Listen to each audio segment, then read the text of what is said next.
C'est l'heure de vous informer. Le titre pour commencer. 2 personnes tuées, dont un chef de cellule Kangoté et un conducteur de moto-taxi habitat de Kiala.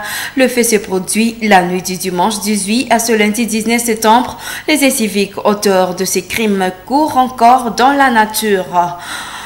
Les FARDC ont annoncé l'arrestation dénommé Jean-Baptiste Kambale Koupakou ce dimanche 18 septembre. Pendant ce temps, la société civile de Béni souhaite que ce chef de la milice Kiangenda, accusé de servir comme commandant de groupe supplétif des terroristes ADEF, comparaisse dans un procès public pour éclairer l'opinion sur les terroristes ADEF. Tout pour le sommaire. Nous l'avons dit, 2 personnes ont été tuées par 2 civiques en commune Boulenguera la nuit du dimanche 18 à ce lundi septembre. Parmi ces victimes, le chef de la cellule Kangoté au quartier Kamesimbonzo a été criblé de balles et un autre habitant a été tué par arme blanche en cellule Moulemia au quartier Kiala. Reportage Madame Penziman Sekili. C'est ici à cellule Moulemia, au quartier Kiala, où M. Voussongora Gerlas a été tué par machette vers 22 h, une distance de quelques mètres, près de 6 parcelles de son domicile, lorsqu'il tentait de se sauver la vie après l'incursion des bandits chez lui.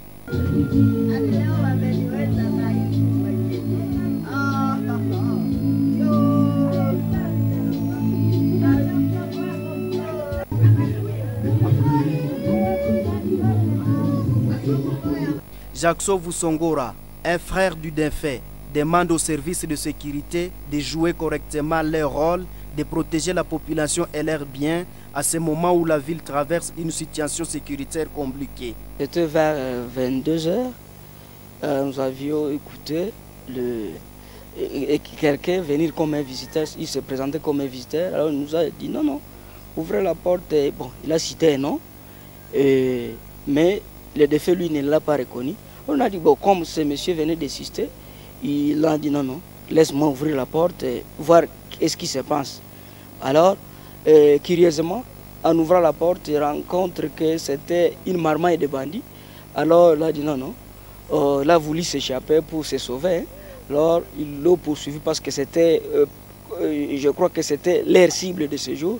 Et ils l'ont poursuivi jusqu'à même là où il s'est arrêté. Bon.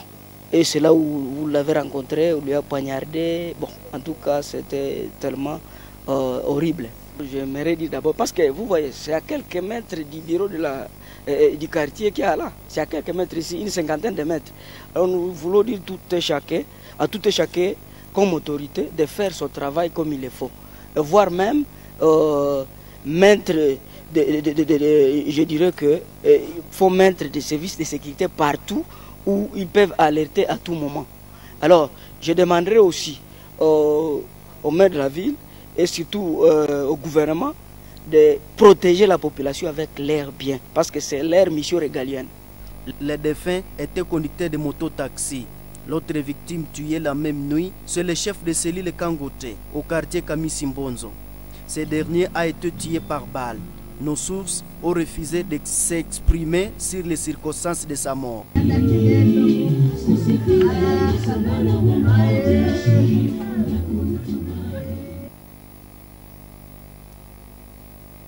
Le gouvernement de la République démocratique du Congo doit se pencher sérieusement sur la question sécuritaire pour mettre hors d'état de nuire les groupes armés et les ADF Nalu qui écument la partie est de la RDC. Recommandation faite par la coordination de la société civile Forces vives des territoires de Béni-Lubero et des villes de Béni et Butembo le samedi 17 septembre à l'issue d'une rencontre tenue à Lubero. Les membres de la société civile recommandent au même moment la levée sans protocole de l'état de siège qui a prouvé ses limites étant donné que les tueries des civils continuent à être enregistrées de la région. Outre les différentes recommandations, la société civile promet poursuivre ses actions pour dénoncer la recrudescence de l'insécurité de la partie est de la RDC. Nous suivons le propos du président Sambili Sanane. Nous ne nous limitons pas aux déclarations parce que il y a une série d'actions que nous avons énumérées depuis juillet. Le fameux culte que nous avions décrété, qui ont fait que nous ne puissions pas poursuivre nos actions. Mais néanmoins, nous sommes en train de nous entretenir et de nous réunir et de voir comment relancer et poursuivre toutes ces actions que nous nous sommes assignées lors de notre tenue dans la salle Joli Rêve dans les 4 coordinations. Voilà donc, ce n'est pas que nous nous limitons à ces déclarations, mais nous avons un agenda que nous poursuivons. Donc, d'ici quelques matins, on va encore poursuivre les actions que nous avions listées tous ensemble d'un commun accord avec les différents mouvements et groupes de pression et les groupes de travail thématiques. Penser à une vitesse supérieure, je pense que nous sommes en gestation à lancer le civisme fiscal. La population souffre énormément. J'appelle la population à la vigilance. C'est le moment de s'unir, quel que soit son parti politique. Donc, l'heure est grave. Nous appelons toute la population à l'unité et à la solidarité également pour que nous puissions mettre hors d'état de nuire la situation que prévoit dans notre entité. On sait que nous sommes en train de suivre. Il y en a plusieurs qui sont infiltrés parmi les différentes couches de la population. Et nous appelons donc à ce reste de dénicher et de dénoncer à chaque fois qu'ils peuvent constater ces infiltrés parmi les différentes couches de la population. Et la société civile de Beni souhaite que le chef de la milice Kiandenga, arrêté par l'armée congolaise et accusé de servir comme commandant d'un groupe supplétif de terroristes ADF, comparaissent dans un procès public pour éclairer l'opinion publique sur les ADF. Les FARDC ont annoncé l'arrestation dénommé Jean-Baptiste Kambale Koupakou, de qui il s'agit dimanche 18 septembre. Delphine Mpanda pour le point depuis Beni. Jean-Baptiste Koupakou, alias Kiandenga, a été arrêté dans la ville de Butembo avec 10 de ses combattants lors d'une réunion de planification des massacres dans cette ville, a fait savoir le porte-parole des opérations Soukoula 1, capitaine Anthony Mwalushai. Ce leader Maïmaï a été arrêté lorsqu'il organisait une réunion de planification des opérations contre la population civile et les services de sécurité dans la ville de Butembo avec ses 10 combattants Maïmaï qui ont également été arrêtés. Certains de nos compatriotes ont collaboré à l'arrestation de ces hors-la-loi qui sera bien sûr traduit devant la justice et il va répondre de ses actions. La société civile de Beni salue les efforts des forces de sécurité et demande qu'il soit détenu même ailleurs que Beni pour ne pas l'exposer à l'évasion. Angelus Kavutiroa, qui est acteur de la société civile de Beni, passait devant la justice dans un procès à Beni pour que la population soit éclairée sur les ADF. Nous saluons cette arrestation étant donné que c'était l'une des personnes qui était considérée comme pillot, comme béquille des ADF par les militaires, les FARDC et certaines personnes membres de la communauté. Lorsqu'on a mis la main sur lui, je pense que nous aurons beaucoup de révélations quant au mouvement ADF. On peut venir les récupérer facilement, on peut les garder dans l'une des prisons de haute sécurité, mais par rapport au procès, on voudrait assez que le procès se déroule ici chez nous. Ces groupes armés étaient actifs dans le village de l'ouest de la commune de Ringeti à Beni au Nord Kivu et dans l'agglomération d'Otomabert et environ en territoire de Roumou à Nituri. Ils venaient d'élargir ces actions dans les localités périphériques de Biakato en territoire de Mampasa depuis un certain temps. Le chef de la milice Kiandenga est encore sous interrogatoire des services de sécurité. Pour plus de renseignements, l'opinion pense qu'il s'agit d'une épine de moins dans l'éradication de l'insécurité dans les territoires de Beni, Iroumoué Mambasa. Et en prison, la division provinciale de la santé, Antoine de Boutembo, déplore la faible implication de la population dans la lutte contre la pandémie en Covid-19 et l'épidémie à Ebola qui a ressurgi dans la zone de santé de Beni. La DPS indique que la région continue à enregistrer des cas de maladie en coronavirus. C'est pourquoi elle appelle la population du Grand Nord à ne pas se frotter les mains, mais plutôt à veiller au respect des mesures barrières pour lutter contre cette maladie. Nous vous proposons de suivre le communicateur de la DPS Antoine de Boutembo, Montpéré Louavo, de ce propos recueillis par Gérard Mourefou. Nous savons que nous vivons la 15e épidémie qui sévit à la zone de santé de Beni. Et là-dessus, on est en train de continuer à suivre cette épidémie. Et, nous sommes à J-12, moins 10 plutôt, aujourd'hui. Et donc, d'ici là, si ça continue ainsi, et s'il n'y a pas un autre cas, on pourra déclarer la fin de l'épidémie. À ce qui est de la maladie à coronavirus, pour le site de Boutembo, nous avons réussi 34 échantillons au site de Boutembo. Sur les 34 échantillons, après analyse, il y en a eu 4 cas positifs, soit une positivité de 11,7%. Comparativement à celle de la semaine passée qui était de 27,2%. Et la semaine antérieure qui était de 28,5%, ainsi que la semaine qui venait avant celle-là qui était de 22%. Pour les sites de Boutembo, où il y a au moins 12 zones de santé qui amènent les échantillons au niveau de l'INRB Boutembo. Les zones qui nous ont ramené ces échantillons, il y a la zone de santé de Boutembo qui nous a ramené 13 échantillons. Vous comprendrez que la zone de santé de Boutembo, ça prend la commune Kimemi et la commune Boulamba. Et il n'y a eu aucun cas positif sur les 13 échantillons déposés. Et pour la zone de santé de Katoa, qui prend la commune Moussoussa et la commune Boulenguera, il y a eu 6 échantillons reçus.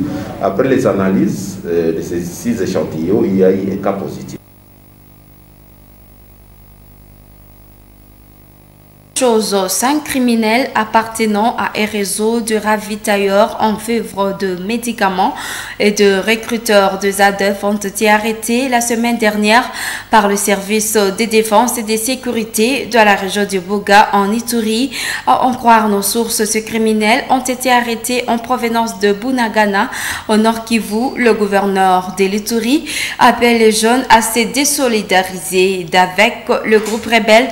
Nous vous proposons de suivre ce reportage de la RTNC Bounia.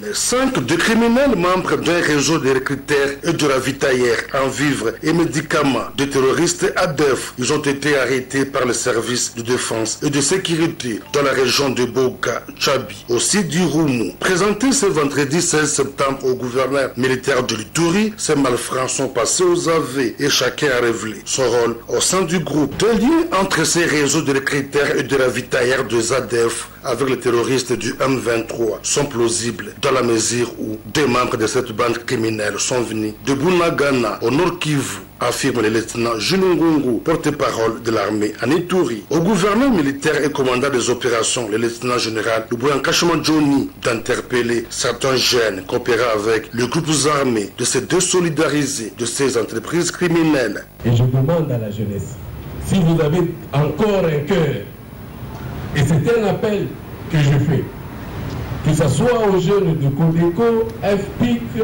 Zahir, FRPI, arrêtez de faire tuer vos frères. Arrêtez de prendre les biens des autres qui ne vous appartiennent pas. Ça ne sert à rien de dire toujours c'est elle, c'est elle. Non, arrêtez. Je l'ai dit encore hier.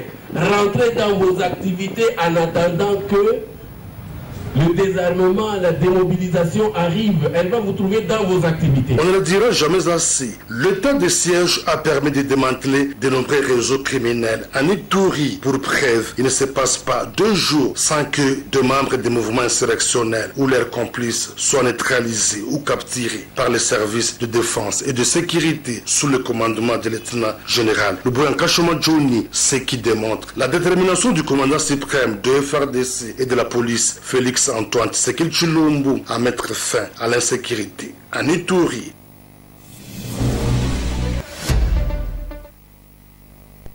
Dans cette édition, clôture dimanche 18 septembre du championnat de football féminin du Grand Nord. Les filles du FC Colombe de la Paix de Lubero sont sacrées championnes à l'issue de la dernière journée disputée face à celle du FC Graben de Butembo. Score du match 2-1 au sacre Colombe de la Paix succède à son adversaire du jour. Joël Tali a accompagné l'équipe. Voici ce reportage.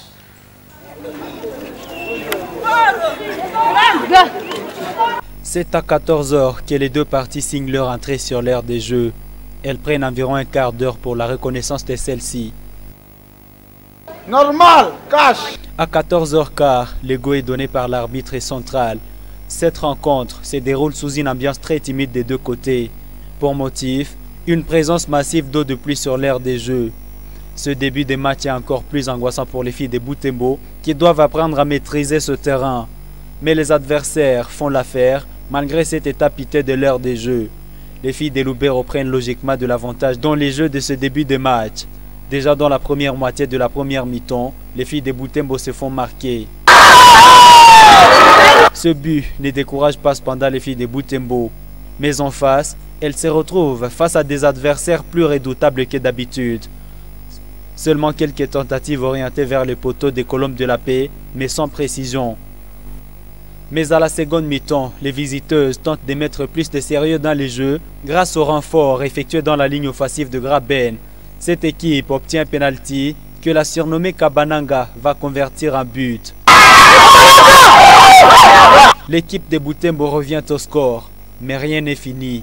La motivation est au sommet des deux côtés.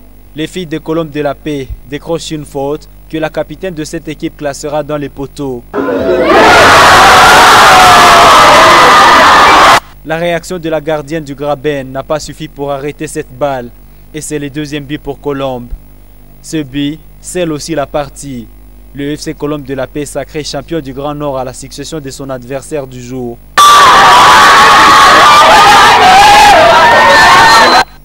L'entente organisatrice de cette compétition remercie toutes les équipes pour la discipline et pour le fair play durant ce déroulement. Quelques récompenses ont été remises à l'issue de cette finale. Rachel Lusenge de Graben a une fois de plus été sacrée meilleure joueuse de cette compétition à sa propre succession. Le FC Graben de Butembo, meilleure défense avec 3 buts encaissés. Cependant, le FC Colombe de la Paix de Lubero a été sacré meilleure attaque de cette compétition. Ce championnat est organisé par l'organisation Mama Kivu.